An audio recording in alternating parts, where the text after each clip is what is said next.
Sa kamayng buntag natong tanan, mga igsuon. Salamat sa akong igsuon. Naunahan ko niya sa term nga best friend. Ako nang gihuna-una kay pagkabalo na ako siya mag-introduce ako. Flashback na ko nga mo ang history, no? Gikan sa akong pagkabata. Kay siya gid among kauban. Kung ako'y bunalan ni Papa, siya tig-ihap sa Ephesians 6:1 o mga I'm sorry o mga unsa pa to o pag-ingog dili na kumusab o siya po'y tig-ihap kung pila ka bunal kay kami may magbuot kung kapila may bunalan kung makasala. So our friendship together, not just a sibling but a friendship in a sense that almost every day nagkauban mi o ilabi na sa panahon nga dagko na mi og na nami sa ministry to the point nga sa panahon nga among father at the point of the last days of his deathbed, kami po'y gibilinan niya sa legacy sa pagpangalagad sa Ginoo in which dako kayong gibugaton, nga gibutang sa among abaga. And with that, we praise the Lord because kami duha have agreed together that what we are and what we have right now is but a borrowed influence from our parents, especially my father as a former leader of Things to Commission. By the way, salamat kaayo mga igsuon sa privilege nga makatindog sa iyong atubangan karon. Kagahapon pa sa hapon na human ang board meeting sa TCM members of the Board of Trustees. Salamat sa Davao City Church sa pag-cater o sa pag-host o paghatag namo og maayo o komportableng katulgan.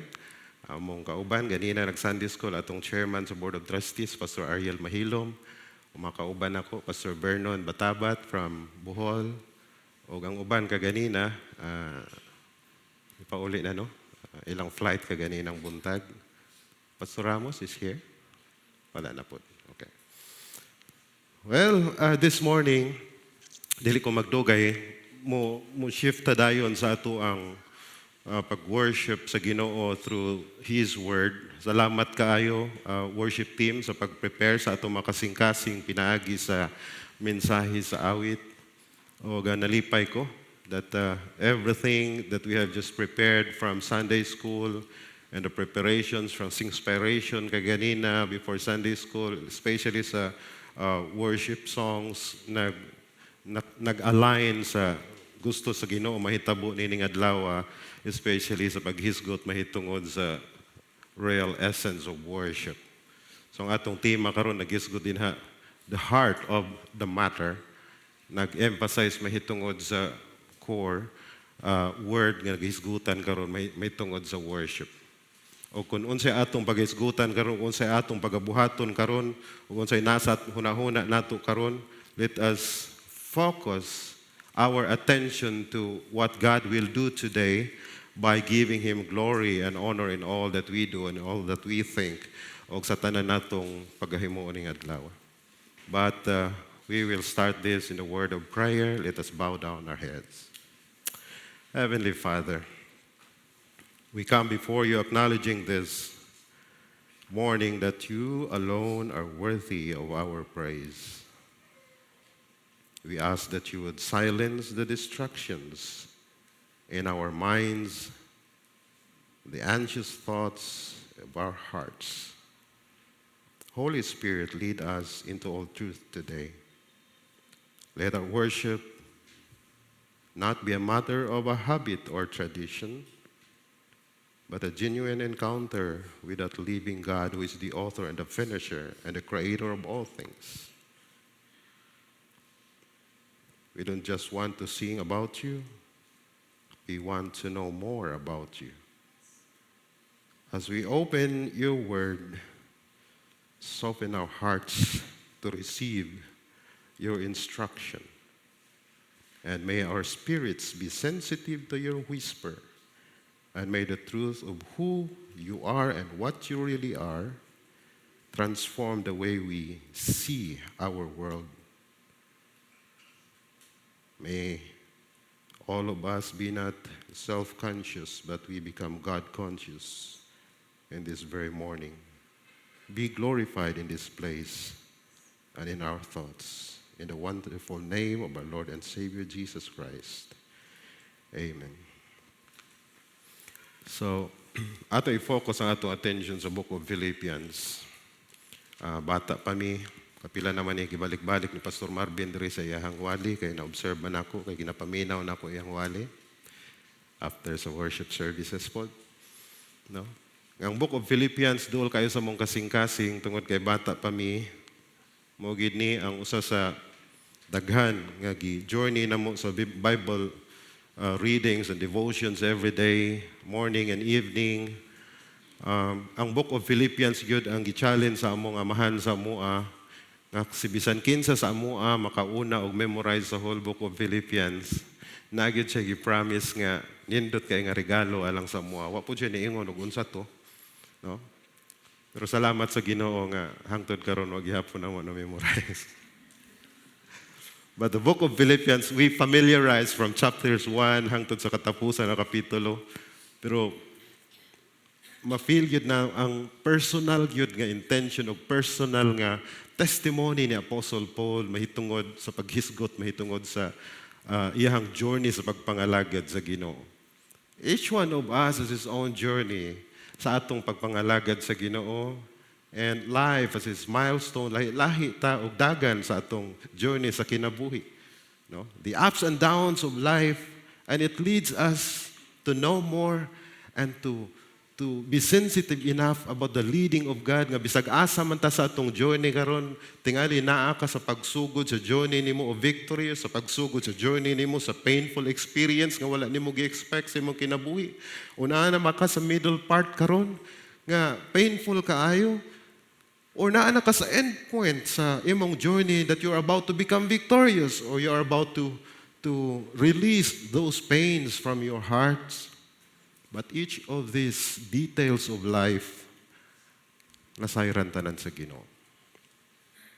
Kaya ganinang buntag, salamat kita sa atong Sunday School, nag-emphasize that the whole creation, even the whole part of the Scripture from Genesis to Revelation, emphasizing about God Himself and the essence of worship nga siya lamang o siya ang rason sa tanan natong aspiration sa kinabuhi. In fact, kaganina naghisgot nga from cover to cover, that emphasizes the weight and the center and the focal point and the heart of the matter that focuses on God and God alone. And this sermon explores the biblical foundation of worship, moving beyond music. Alipay ka ita, every time ang things to commission, magtanaw sa Sandawa Church kung asa nagilid sa Ginoo, sa level kung asa mas mapadako o mas mapaila ang pangalan sa Ginoo through technology. Because technology can either make or break us. No? Ang technology karon nagdala ka nato o nag-shift ka nato usahay nga mapalayo tas Ginoo. Or ang technology mo dala ka nato paduol o sa pag-appreciate kung kinsa ug unsa Ginoo sa atong kinabuhi. We base this in Philippians chapter 1, nga naman, from 18 to 24, it argues that worship is not about where you are or what rituals we perform. It is about how much we value Jesus Christ in our hearts.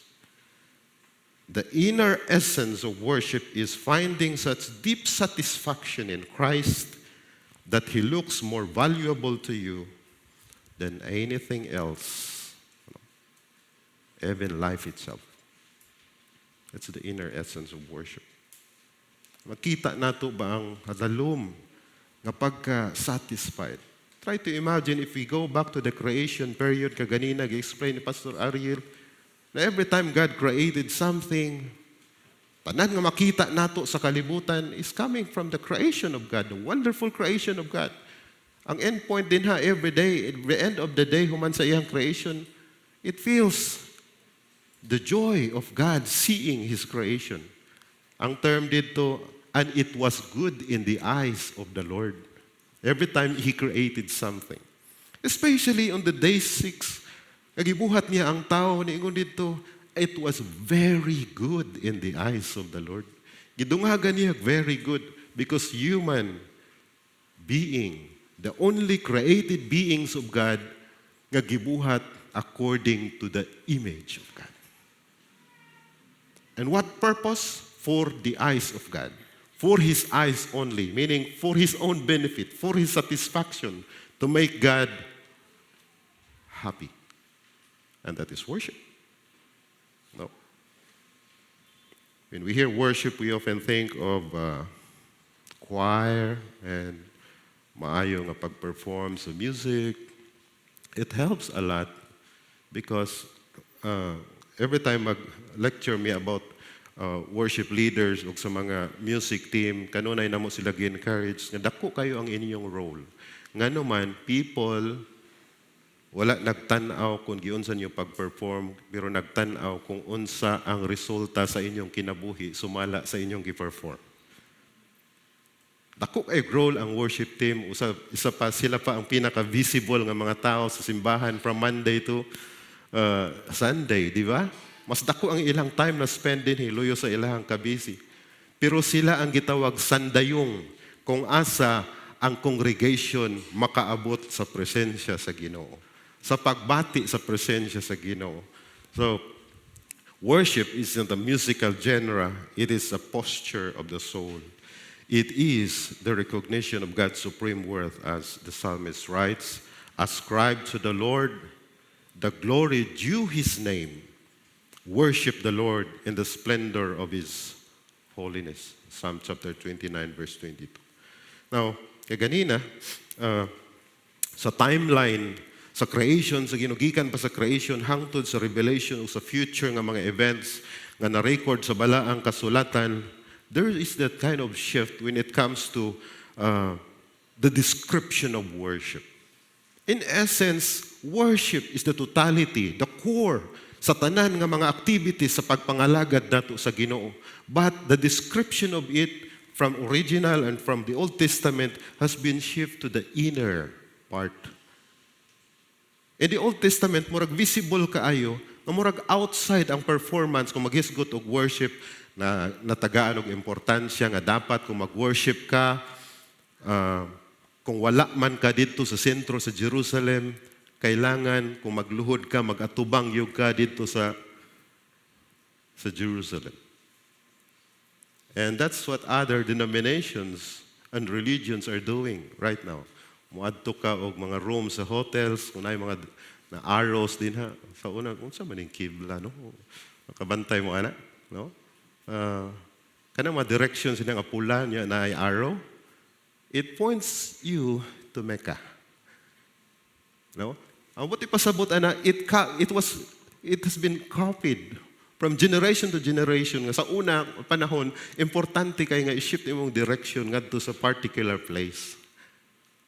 So sa Old Testament mga igsoon, ang shift din ha, there's a major change of how worship is described from the Old Testament to our time right now. New Testament, especially during the time of the Apostle Paul. It focuses on the physical acts, bowing down, specific place, Temple of Jerusalem. And during the time, sa panahon na si Jesus Christ mianhid sa kalibutan, Jesus moves the center of worship away from geography. He becomes the temple. Usa sa pinakadako nga milagro, pito ka milagro nga nahitabo sa panahon nga nabugto ang gininhawa si Ginoo Kristo dito sa krus sa Kalbaryo is ang pagkagisi sa tabil ug sa tilon nga nagdivine sa most holy place ug sa holy place. The place of the congregation ug there is a most holy place. Nga there is a most holy place, adunay tabil din nga gisira nga dili makakita ang congregation, even the priest outside. Dili makakita kung unsa activity diri sa sulod. Ug ang makasulod lang dinhi is ang high priest. Inana kalisod sa una. Ang high priest mosulod gikadinahan pa iyang tiil og kadina padulong sa gawas. Unya ang iyahang sinina gikan dinhi ang robe niya, breastplate dinhi sa 12 tribes of Israel. Unya naghisgot may tungod sa ang dinhi ang iyang palda-palda na gibitay nga mga bagtingan nga gagmay para mahibal-an nga samtang naa siya sa sulod sa most holy place. Madunggan nga buhi pa siya. Kaya kung naapod siya sala diri sa sulod nga ginadala-dala, mamatay gid siya. Inana kalisod ang magsulod ug ma-approach sa presensya sa Ginoo kaniadto. But during our time, sa panahon nga si Ginoo Kristo matay dito sa cross, Jesus moves the center of worship away from that geography and He becomes the temple.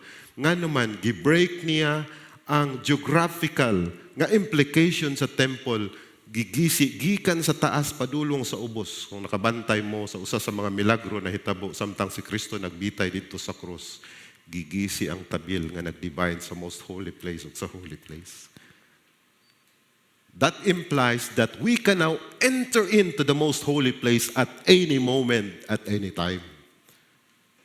And the essence of worship, mga igsoon, sa panahon nga naa na tayo personal nga relationship kay Jesus Christ as our personal Savior and Lord, all of us can enter into the most holy place, into the presence of God, and we can feel that God is there. God is in us and through us. And we praise the Lord for that. So Christianity has no geographical center, no Mecca required, no holy city of Jerusalem required. Worship is now in spirit and in truth. Gibasa ni ganina. Meaning it happens inside us. Amen? Worship moved from where to who. Worship moves from geographical unit to inside us, to Jesus. It focuses on Jesus. Second, kung magisgutag worship, tanaw na ito ang logic sa balaang kasulatan, mga igsoon. Defining the heart of the matter, the inner essence of worship. Magisgutag heart of the matter, makita nato din na Philippians chapter 1 verse 20 and 21. Ang atong basahon pag-usab. Magisgutag, for to me, to live is Christ, and to die is gain. Kay alang kanako ang pagkabuhi mao si Kristo ug ang kamatayon mao'y kadaugan. Kanunay nato ni makita, in fact, halos kitang tanan nga makristohanon makamemorize aning bersikulo ha. Pero sagad makita nato ni asa. Dito sa ipapilit dito sa lungon or nasa likod. No? Kay alang ka na ko ang pagkabuhi mo si Kristo. Regardless if you're a Christian or not, gamitunon kayo ng bersikulo ha. Pero duha ka butang, importanteng butang makita na to. Kay alang ka na ko ang pagkabuhi mo si Kristo.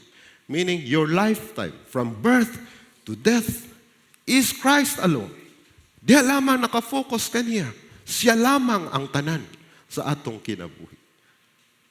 Sa ato nga makinabuhi Kristohanan, whether we like it or not, honestly speaking, Christ is not all. And there's a lot of times sa atong kinabuhi nga gani, dili nato. Tama to, Ma'am Kaka, itong imong term ganina nga, He is not just our Savior, but He is our Lord. But we are so sorry, Lord, that You seem not Lord in our lives at all times. We are the lords of our own selves. Sumala pa sa usa ka maxim, no? I am the master of my fate. I am the captain of my soul. Inomdom na nga slogan. No, we are not. We are not the master of our fate. We are not the captain of our soul. So for to me, to live is Christ. It's magnifying Christ. Unay goal ni Apostol Pablo, was to make Christ look great. Look, be magnified, and be glorified. Ikaduha nga linya sa Philippians 1:21. Death is gain. To me, to live is Christ, and to die is gain. So if you say death is gain, you are saying that losing everything in this world is worth it because you get more of Jesus. Pastor, wa pa ko kaabot anang a level of worship. Nga kaya nako biyaan o kaya nako isipon nga biya ang tanan so that I may win Christ. Ang Philippians chapter 1 mo ginay emphasis. No? Kaya nako biyaan na akong kaugalingon, wala nako isipang akong kaugalingon nga mas maayo pa kay kanako. Aron maabot og makaya nako og makita nako ug mahibal-an nako kung kinsa ug unsa ang Ginoo dinhi sa akong kinabuhi. In fact, that's the real definition of being Christian. Galatians 2:20, one of my favorite verses. I have been crucified with Christ, nevertheless, I live, yet not I, but Christ lives in me. And the life which I now live in the flesh, I live by the faith of the Son of God who loved me and gave himself for me. Ngunit tinuod nga definitions Christianity. Christianity is not just living a good life. Christianity is not just living a holy life. Christianity is living the life of Christ in you. That's Christianity. So, pag-worship gani mga igsoon, it is all about magnifying God. It's not about the question is, muadto kag simba? Meaning you are thinking about the direction as to where do we worship. No? Muadto kag simba kay si pastor may magwali ron. You are thinking about worship as to nagdepende ang akong pagsimba kung kinsay akong paminawan karon. Kulbaan kay ko ganina pagsugod nga naman. Okay ra naanad ko mag-atubang nga naay mga tawo mag-atubang kay mo magini among role as pastors naay mag-atubang o maminaw sa mga pagwali. Pero kanang kamera nga magpunting sa imong naong murag lahi po na mga ison, no? Okay ra unta og kanang okay pa imong buhok, no? Kanang dili pa kay nana kaputi. Agad kayo ma-comment nga kini si pastor siguro mga 60 tahon na ni ay. Oh. So di lang nila ibutang sa post dito pero daghang mga comments sa imong una-una, no? Usahay apil ang preaching, usahay paspas ra ka ita mo comment og mo critic, no? Una nga pasalamat po ko ninyo sa Pastor Marvin ang focus karon nga month of February is all about worship. So this is but an introductory part, although naano may series of these 5 purposes and one of those is worship. Pero salamat sa Ginoo nga nagsugod kita karong Domingo starting with the month of February about worship. Because nindot kayo nga musugod ta sa pag-recognize and to magnify God in our lives. So, to die is gain. Christ is more valuable than life. So, ang formula, tumala pa ni John Piper, ganahan kay kumukote ani iyahang term. Christ is most glorified or magnified in us when we are most satisfied in Him. Mas mapadako, mas mapaklaro si Ginoong Hesukristo sa atong kinabuhi kung mas satisfied ta sa iya. Nakanta na to sa hymnal sa una. I am satisfied with Jesus, di ba? He has been so much for me. So, nindot kayo na mga igsoon, wala formula sa Christian life. Christ is all in all. Kung ang atong gibuhat, wala nakafocus din. That's the logic of everything. Ang logic sa kinabuhi, gikan sa pagsugod, sa pagpitik sa mong gininhawa, hangtod sa mong kamatayon. It's all about magnifying and ascribing to the Lord, the most holy God and the ultimate creator and the source of everything that we've enjoyed in life. Third and last, the essence. Worship as prizing. Worship is not just singing, it is valuing.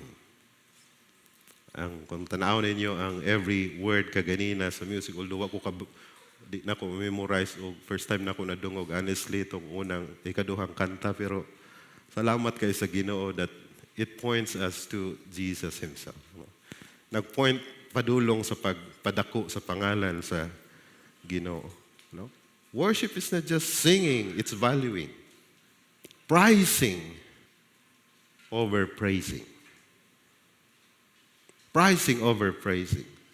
Ang dakong temptation sa pagpangalagad sa Ginoo is usahay ipolish nato ang tanan natong mga accomplishments sa pagpangalagad sa Ginoo to the point nga para mailhan kita og makita kung unsay atong performance nag-anam-anam kasinaw tungod kay kanunay natong ginatrapuhan o ginapolish ang atong accomplishment nga wala nato nasayri nga napawala na ang glory sa Ginoo sa atong kinabuhi.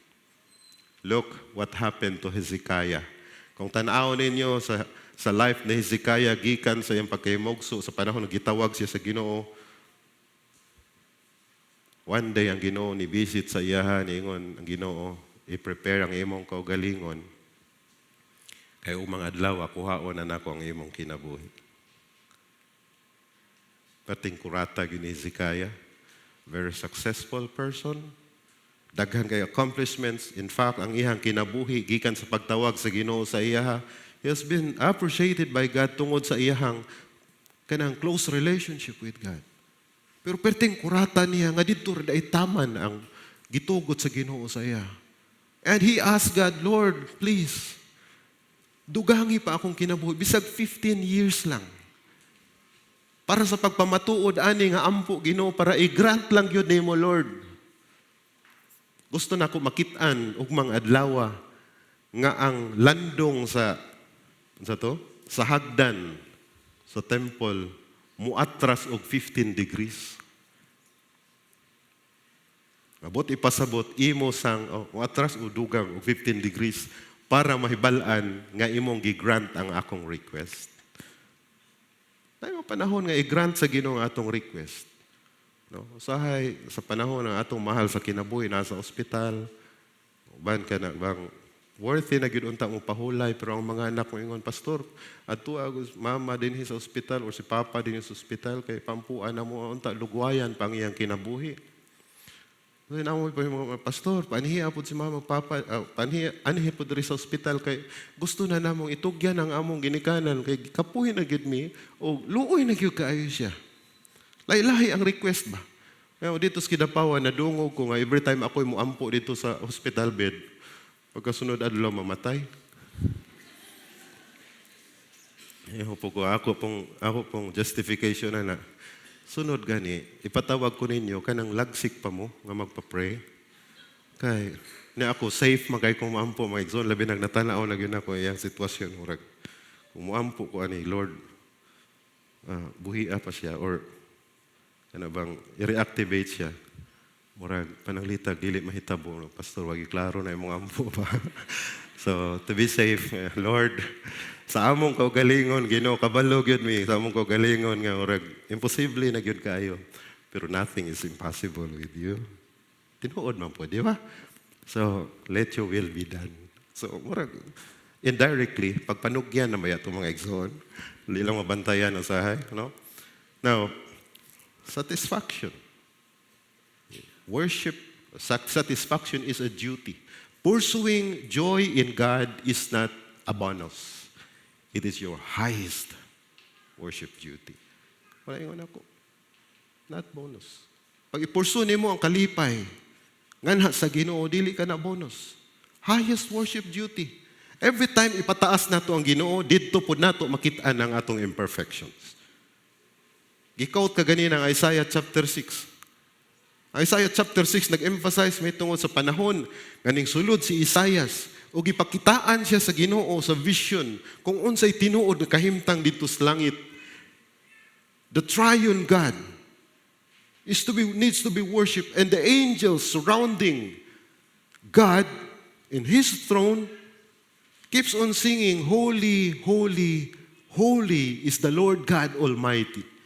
O sa panahon nga gitugutan sa Ginoo gipakita si Isaias, mihapa siya og miingon, woe is me for I am undone. Ambot ipasabot, the more you see the holiness of God, the more you magnify the name of God, the more you see yourself that you really need this perfect God. Amen? So mga igsoon, ang worship importante kaayo. Dili lang ni usa ka option sa kinabuhi. Worshiping God and valuing God should be our life. Kaya ang pag-ingon din, for to me, to live is Christ, meaning He is our life. And that's worship. Worship is an internal experience of satisfaction in God. The goal. What this means for us, God doesn't need us actually. Kung maghisgot taog pagkinahanglan, pwede man magpabilin ang Ginoo nga Ginoo, bisag walay tao. God remains God, and God remains holy without human beings. In fact, God doesn't need us. God is able. And God is everything. God is self-sufficient. He doesn't demand worship because He has an ego. Simbahan ko ninyo. Though God is a jealous God, He doesn't want the honor nga para sa iyaha muadto sa tao. But He invites us to worship because He is the best thing for us. God serves us, in fact. Sa giingon sa Balang Kasulatan. But God commended His love toward us in that while we were yet sinners, Christ died for us. Ang gugma sa Ginoo nga gi-emphasize sa atua, wala nagbasi sa atong performance. As sinner as we are, He performs that kind of love, that kind of greatest love that He emphasizes para kita, nga bisan luyo sa ka-worst sa atong kasalaanan, makita nato kung unsa siya ka-loving. And that is service. God serves us. We don't carry God like an idol. He carries us and He provides the grace and the ransom. Worship is the end goal.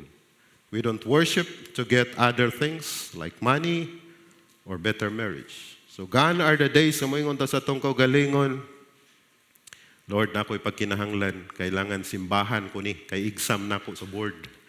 Kailangan musimba ko. So, kay nomdom tas Ginoo tungod kay naatay dakong pagkinahanglan. Na string attached ba kumbaga.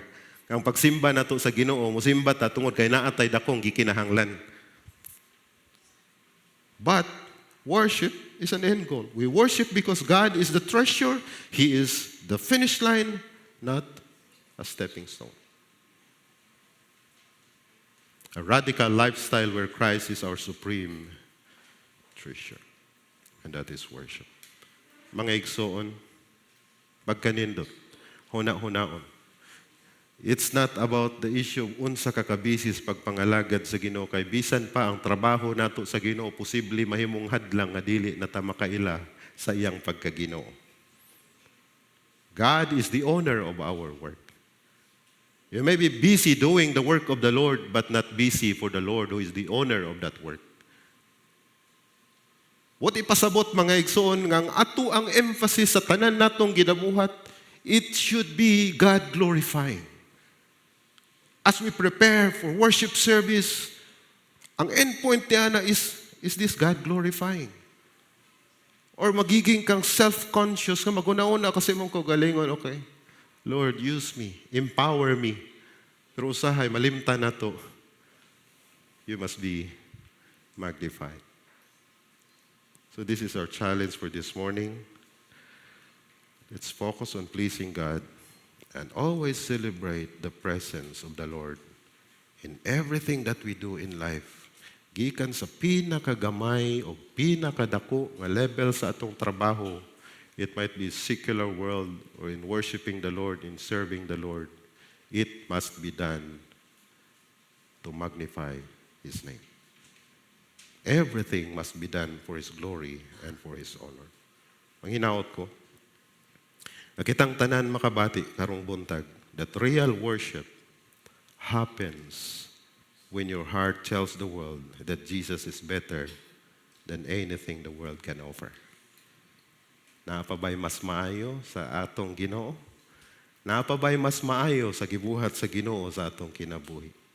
Luyo sa atong pagkamakasasala o sa atong pagka-imperfect o pagkuwalay mahimo, iya kitang gisalo o gikuha gikan sa yanang kasalanan. I keep on telling myself, kung gisgot sa mga siblings, I keep on comparing. Samtang bata pa ko, dugay kay na-release ako ang mindset.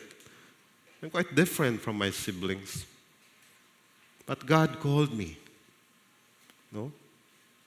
Gitawag ko sa Ginoo, sa panahon gitawag ko sa Ginoo, Lord, let this life be an instrument to you. I'm not perfect. Inumduman ako ang term sa akong amahan, I am not the best, but I am doing the best that God wants me to be according to His will and according to His purpose. Pwede kang gamiton sa Ginoo bisan unsa o bisan kinsa, bisan unsay status sa imong kinabuhi, as long as you let God use you. That's my personal experience in life. Kung unsay naabot nako nga posisyon mga igsoon, I never dreamed about it. In fact, I never longed to become like this. But God gave it anyway. Just let your life be used by God to magnify His name in all that we do. So this is our challenge this morning. Let us bow down our heads as we come to the Lord in prayer. Father God, convict us where our lips have honored you, but our hearts have been far away. We thank you that worship does not end when we leave this room. May our lives be a sweet-smelling aroma to you throughout this week. And we commit our hands, our feet, and our voices to your service. Seal this word in our very hearts. In the mighty name of our Lord and Savior Jesus Christ. Amen. Amen.